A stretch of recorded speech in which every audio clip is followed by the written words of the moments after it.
已决犯乔治良对被害人强奸致死，被告人李湘却罔顾事实，为他做无罪辩护，这不是包庇罪犯是什么？被告人是乔治良的辩护律师，通过对证据的审查，他认为乔治良的行为不构成犯罪。那么他应该为自己的当事人做一个什么样的辩护呢？和公诉人保持一致吗？如果这样，那他辩护的意义是什么？法庭还没有正式审理，被告人就把自己所掌握的公诉机关可能提出死刑建议的内情告诉了已决犯乔治良，这就是泄露国家机密。被告人在会见乔治良的时候，把他有可能面临的判决结果告诉他。请注意，是有可能面临啊，目的是为了说服乔治良配合审判，争取合法的权利，这有何不可？如果他们会见和讨论案情等于犯罪的话，那律师如何履行自己的责任？在我方第4号证据中，公诉机关提审乔治良的时候，也和乔治良分析了案情，提到过，如果态度不好，可能面临死刑。乔治良被羁押以后，依次见的是公安机关、公诉机关，最后才是辩护律师。那这是否意味着，首先泄密的是公诉机关？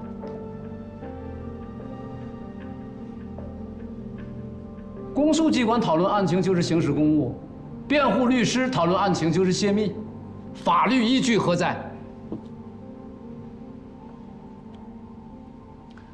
综上，公诉人认为被告人的行为构成犯罪，应该得到依法严惩，期待法庭作出公正的判决。辩护人，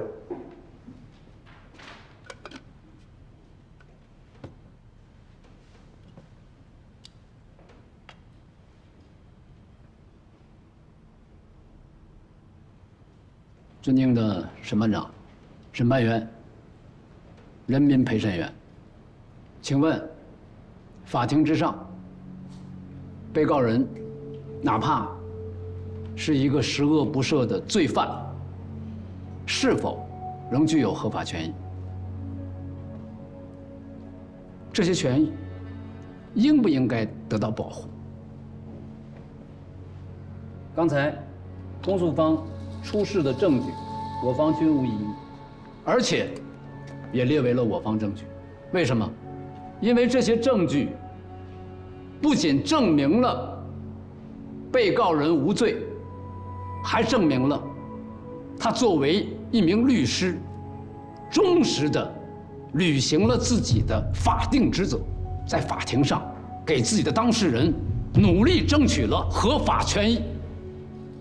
我们并不因此觉得他是一个特别优秀的律师，相反，我们认为他只是履行了一个律师最起码的法定职责。如果他不这么做，他就渎职了。辩护律师只有有罪但求轻判和无罪辩护2种选择。如果后者等同于包庇犯罪，那被告人只有一个下场：认罪伏法，哪怕是被冤枉的。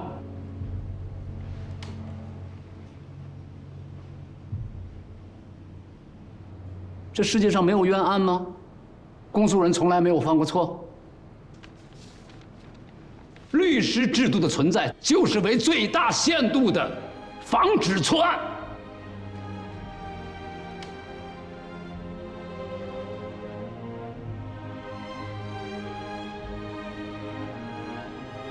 如果有一天，在座的不幸成为被告人，怎么办？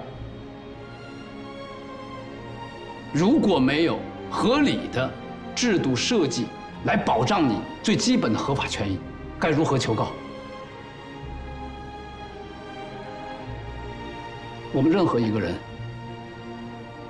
在国家机器面前，都是弱小的、无助的。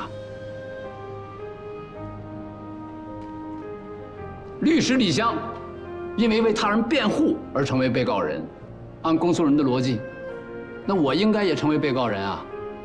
同样，如果有人站出来为我做无罪辩护的话，也一样成为被告人。可怕吗？荒谬吗？这样的逻辑链条，难道不是对法治最大的威胁吗？我们今天在这儿，不单是为李湘，不单是为了律师制度，更是为每个人辩护。能不能成功，我没把握，但是我相信，如果我今天因为辩护而坐到了被告席上，那一定会有人站出来为我做无罪辩护。如果他因为为我辩护也坐在了被告席上，同样也会有人站出来，这个击鼓传花会鼓声不停，一直继续下去。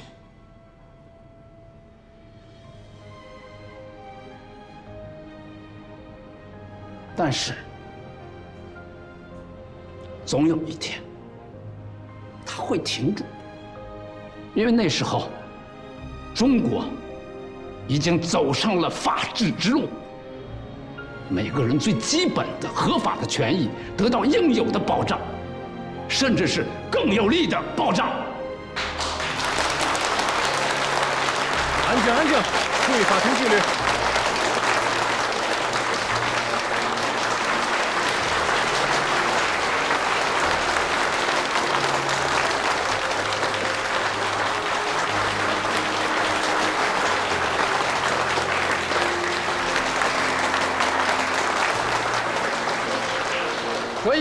所以，我们对李湘律师的无罪判决很有信心。就这些，说完了。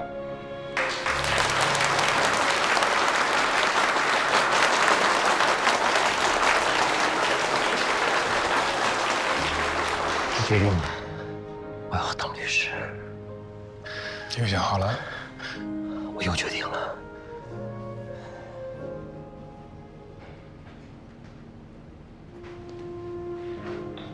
被告人，你有最后的陈述。本辩护人还有话说。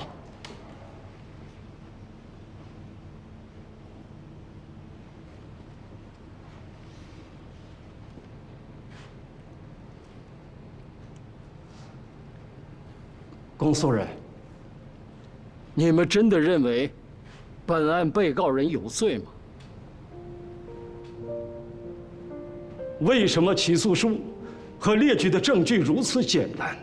你们指控他犯下了2项重罪，破坏了严打斗争，罪行如此严重。我提醒你们，有罪判决不仅仅剥夺了人的自由，更重要的是剥夺了人的尊严。法之重器，我们一定要慎之又慎。虽然我们在法庭上的立场各不相同，但目的却应该是一致的，那就是我们希望我们的国家能够给大家带来安全感，遵纪守法的人可以没有恐惧地活着。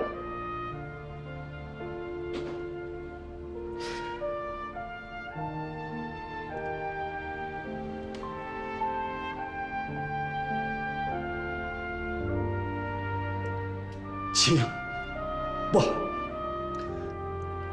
恳求你们和我们一起为建设这样的社会一起努力。谢谢。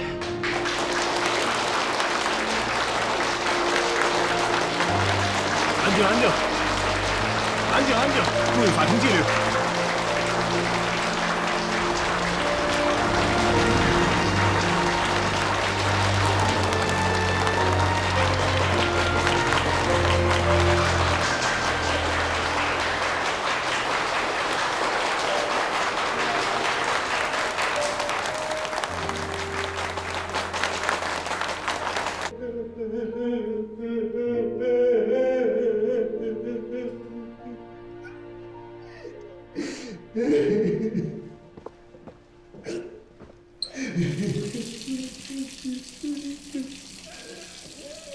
谁？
丁院长，为什么没有当庭宣判呢？为什么呀？如果让我真的是当庭宣判，我认为只能判无罪。这话我也不是没说过。但是院长，哎，不用你传话了。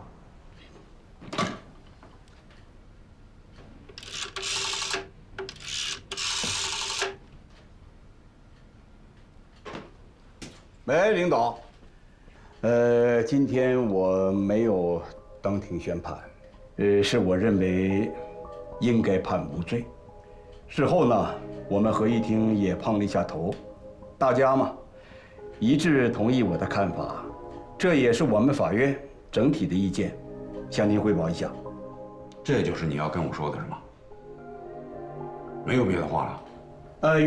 有，领导，我认为啊，一个人如果被指控有罪，经过法院的审理，认为他不构成犯罪，宣布无罪，这都是很正常的。这也应该是下台阶最好的办法吧。老丁，你觉得我是关心我个人的荣辱吗？啊，我不需要什么台阶下，我要的是确保打击犯罪斗争的胜利。我要和他们坚决的斗争到底。如果说你觉得负担太重，你不敢判的话，那你直接告诉我。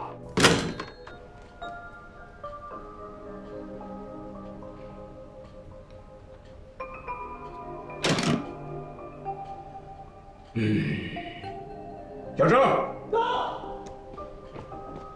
参谋先生，让食堂给我煮碗面，下俩鸡蛋。是。不，下4个。4个蛋，几碗面？一碗我一个人吃，行吗？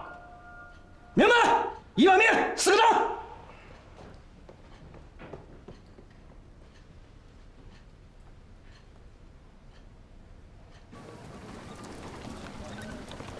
刘兵，您这就走了，不等宣判了？不等了。万一宣判我们赢了，我会在法庭上手舞足蹈的，这不太好。哎，岳力啊，以您的经验来看，没有当庭宣判，是不是说明他们也心虚啊？审慎乐观吧，我是个悲观的乐观主义者。不管怎么说，听了一场辩论，我们收获都非常大。你们能有收获，我非常开心。不是我变得好，是赶上好时候了。现在国家领导人正在努力推进法治建设，当然，法治建设不是一朝一夕之功。你们正在见证历史，啊，将来可以跟自己的儿孙吹牛了。严律师，您是说我们见证历史吗？当然，这法治进程的推进，那不是一个人的事儿。袁律师，袁律师，袁律师，辛律师，哎呦，辛律师，您是一位非常优秀的律师，您在法庭上的表现非常了不起，跟您合作非常愉快，希望我们还能有机会再合作。我也是为这个事儿来的，我要跟你回北京，跟您长期合作。我想好了，去北京跟您干，公司多少无所谓，只要有口饭吃，不管饭也可以。这次啊，我经历住了考验。您也说我是一名优秀的律师。袁律啊，那个车快到，有点来不及了。是那个秦律，我会考虑的。我现在要赶时间。袁律师，车票买好了3张，我跟你一起去省城，咱们车上聊啊。同学们，不用送了啊，再见。走。秦律，这事儿袁律一人也说的不算。别碰我。对不起，袁律师，不是冲您的。我能吃苦，我什么都能干，打杂整理文件、跑腿都可以。不是那个。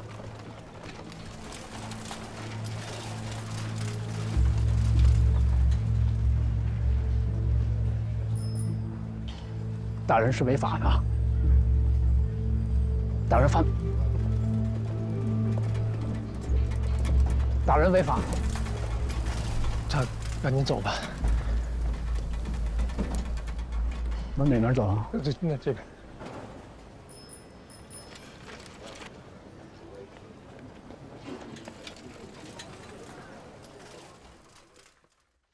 来，大口啊！哎呦我天哪，快饿死我了！我这一天没吃正经饭。人家辩护，你紧张啥？我也挺紧张的，紧张到肚子疼。我觉得袁律起不了太大作用。什么意思啊？他自己也说了，如果最后这个事情解决了，是上面重视，不是他编的好。我同意你啊，咱就应该啥也不干，就等着天上掉馅饼，掉7个，只吃这几个，吃完一拍肚子，哎呀饱了。我没有说袁律不好，你也没资格说的呀。我的意思是，自下而上的努力远远比不上自上而下的变革。但如果没有这1年的实习，我们也根本不知道现实当中问题在哪儿。但我不是想跟你辩论，老岳。陈一中，哎，北京长途。好。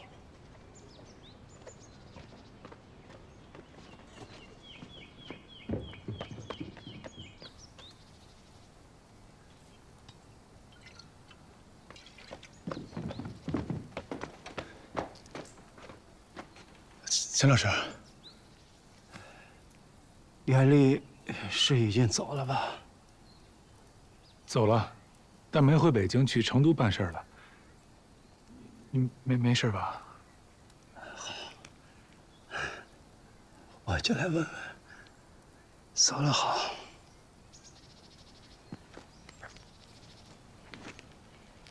我本来就是痴人说梦。陈老师，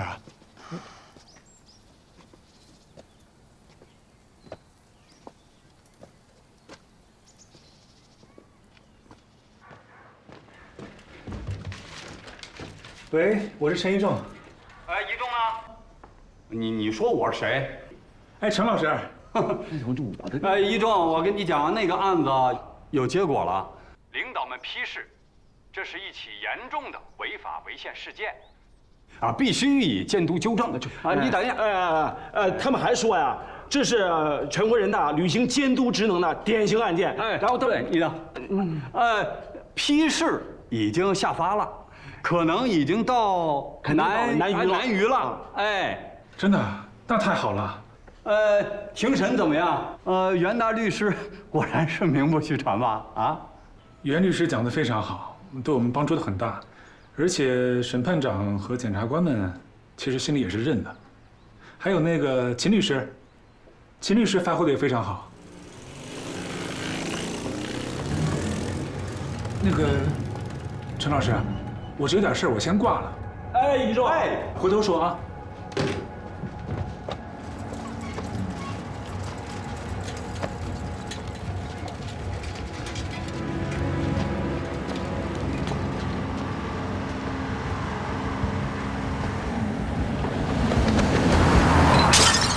陈老师，陈老师，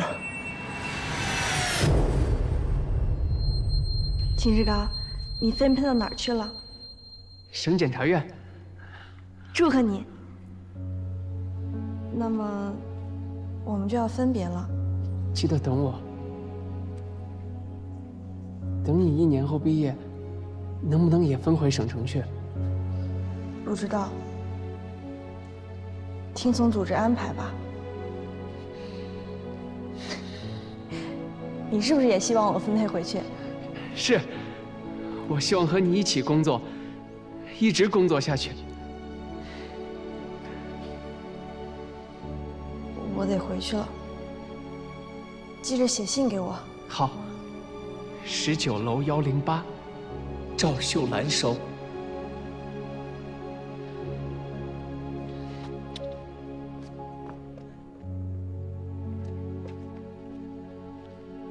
秦志高，等我毕业，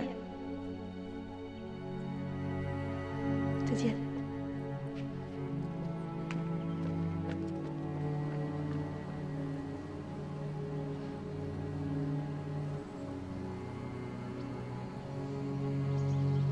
那后来你等到他毕业了吗？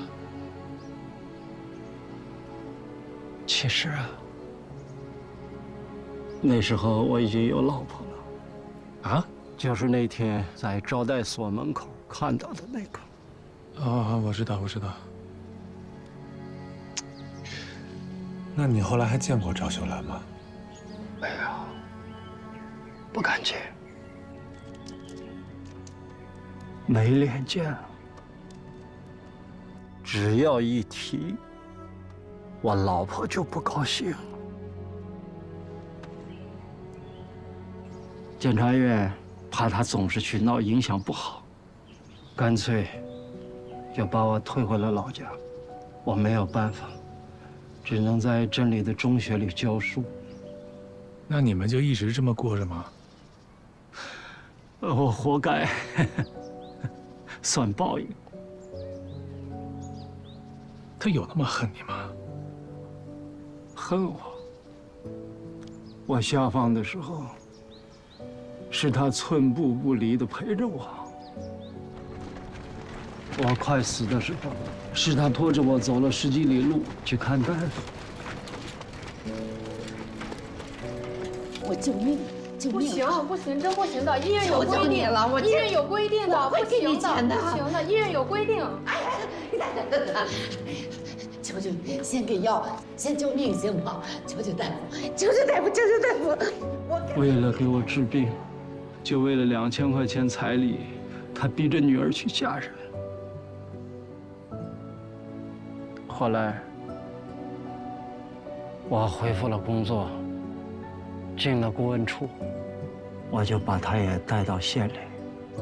他没有工作，每天在路口卖花生，补贴家用。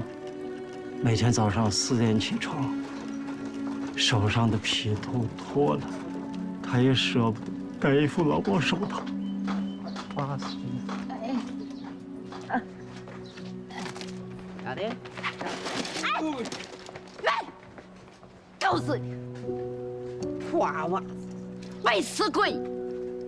你说他是恨我，还是疼我？我也说不清楚。也许他就是离不开你。到最后，抱着一起死，尘归尘，土归土。我唯一放心不下，对不起的，是我们家小儿。所以你女儿跟你们的关系一直不好。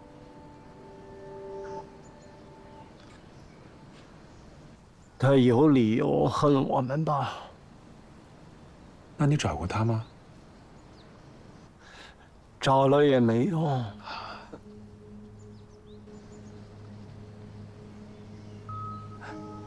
一正，这事儿我只跟你一个人说过，你要是我可就……放心，你放心，放心，我肯定不说，放心吧。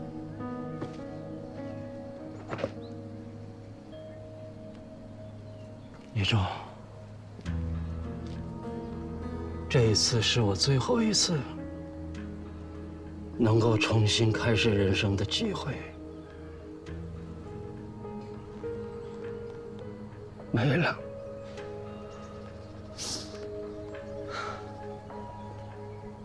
我没有遗憾。我回到了母校，看到了19楼108，还堂堂正正地做了一回真正的律师。这20多年，我第一次停止了摇杆，死而无憾了。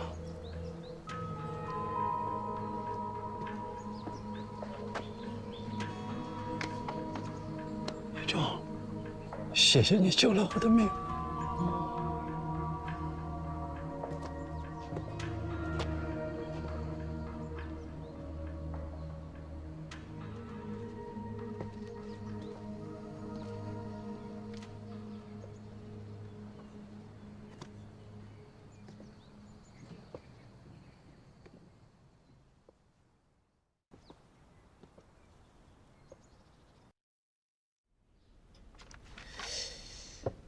还算好吧，领导，反正也没判嘛，那就由我们法院再开一次庭，判决无罪，当庭释放啊。不是他们破坏严呐，就算构不成犯罪，那也不等于说我们抓错了人吧？对吧？哎呀，这个可不太好办了。老爹嘛，你非得把我们的脸面丢到地上不可吗？不是，之前丁院长提出一个想法，叫免于起诉。不是免于起诉，那跟无罪释放有什么区别？无罪释放是我们把人抓错了，免于起诉是人没有抓错，但因为他的罪行轻微，我们就不予追究。这个法子嘛，没审之前兴许还可以，可是现在领导文件都下来了，恐怕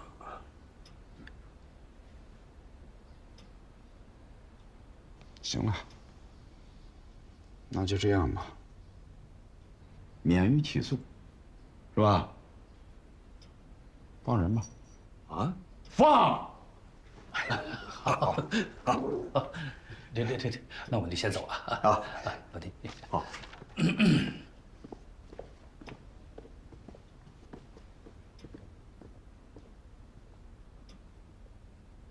同志，这是去哪儿啊？手铐也不用戴吗？走你就行了，别管。哎，洪主任，知道啥事儿不？不知道，估计是好事。真的？哎，那天审理的时候，平查先审你啊，老子是主任，他拿村长不当干部了。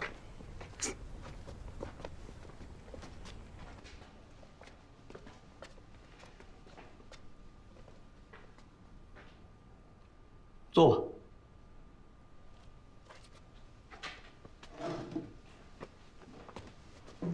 洪战胜、李湘，检察院对你们的案件进行了重新审查，经审查认为，你们的犯罪情节显著轻微，认罪态度较好，你们自由了。现在就可以回去了。你的意思是说，我们现在可以回家了，是吧？是的。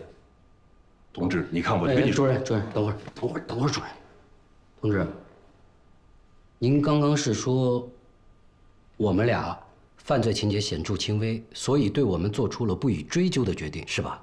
是的。那我不出去了。干什么你这是？就这样回去了？我不法什么意思？主任。不予追究是说我们俩构成了犯罪，只是情节较轻，检察院宽大为怀，决定不追究我们了。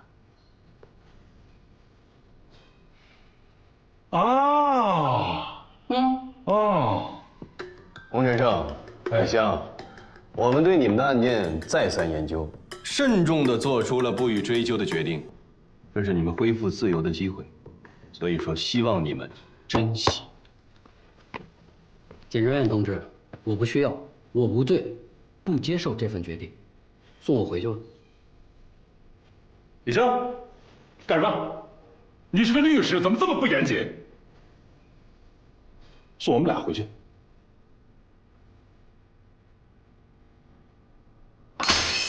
法来他们了！中央工作小组来了以后就这么说，是他们自己不愿意出去。好好蹲着吧。哎，丁院长，我来，您别站手，别站时上，我来，让我来。哎呦，哎呀，年岁大了，猛地起来头还有点晕。哦，都是幸好到工作组来了，我们会更被动的。不是，现在这都是怎么了？当年我也被关了5、6年，我也是被冤枉的呀。也，哈哈，哎呀，领导也被冤枉过。你用不着跟我抠字眼儿。我的意思是说，组织上找我谈话以后，把我放了出去，可是我一句怨言都没有。娘打孩子嘛，当然有打错的时候，但是那必定是我的娘啊。领导，娘打孩子那是您的理解，我们的理解嘛，共产党人就应该实事求是，知错就改。哦，对不起，我不太舒服，先走了啊。你们谈，你们谈。哎，我头有点不舒服，我先回去了啊，老丁。不是你们什么意思？啊？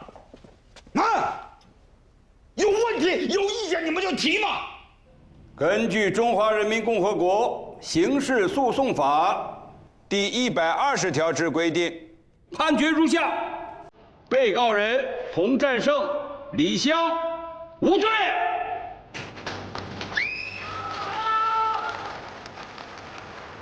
经过3年严打，全国治安大幅改善，安定民心，稳固改革开放环境，成果依托党的领导、群众和政法机关合力取得。但是，由于时代局限，严打追求办案速度而弱化程序公正，法律适用模糊，量刑标准单一，人权法治保障不足。此后，我国吸取教训，严格落实罪刑法定、罪责刑相适应的司法原则，完善死刑复核、辩护等制度，废除流氓罪、游街示众与劳教，推动刑事治理全面法治化转型。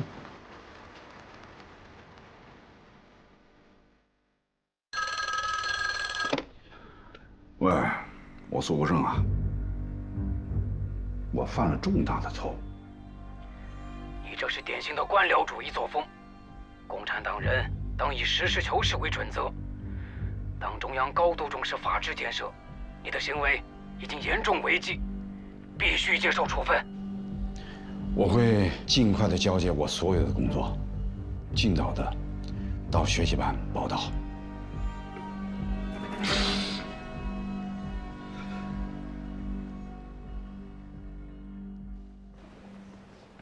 东西还没收拾好，我再抓紧收拾吧。回去抓紧。张丽慧，哎，眼前一盖哈。怎么了，建勉？有事？听说你们要走了，来道个别。哦，是，谢谢你啊！你不来找我，我也会去找你道别的。是吗？是。谢谢你这1年对我们那么照顾。应该的，应该的。对了。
小郑，院长，干嘛呢？没干嘛。没干嘛是干嘛呢？真没干嘛。来我办公室一趟。是。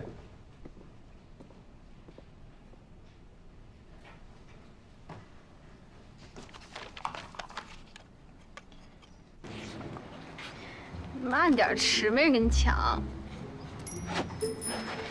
怎么了？哎，我以为你爸呢。你看，我怕你爸突然回来。你为什么总这么怕他呀？你见着他心虚吗？没，我是有点本能的怵他。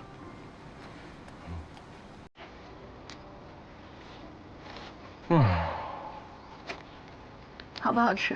能吃不问吗？太香了。那还有好多呢，你们5个路上吃也都够了。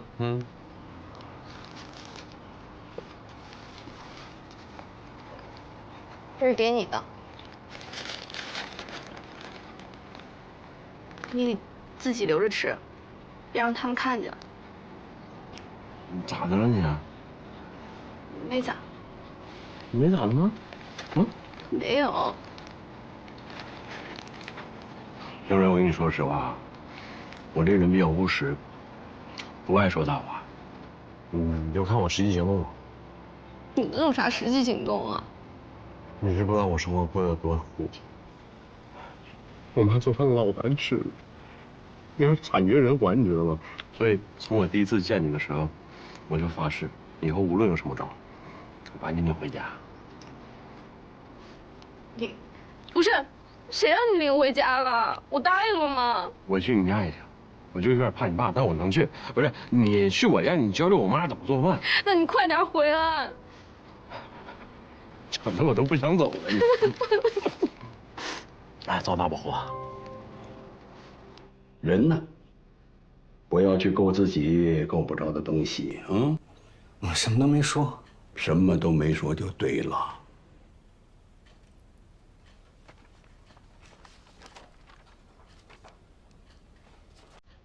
什么时候决定的？其实想了很久了。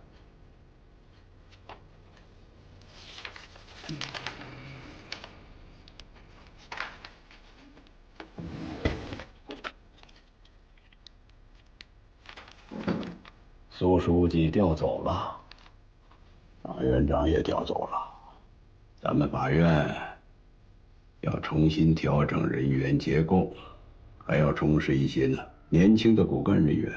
本来我是不打算让你再做行政，改做业务。谢谢院长。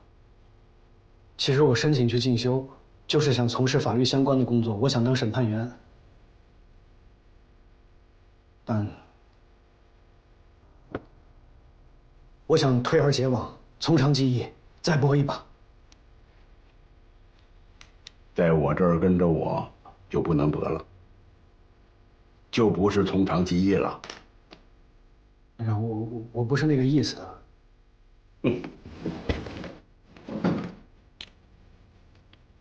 走吧，走吧。我早都想到了，这几个大学生一来呀，肯定会动摇我的军心的。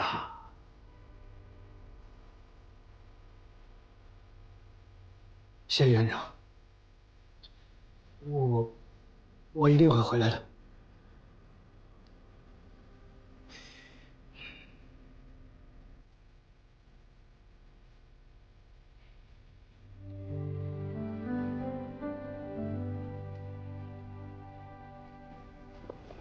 所长，人来了。魏所长，你怎么才来呀？死性！魏福根，你干什么？再不老实，给你关回来。哪能呀，魏所长，我又没犯多大罪过。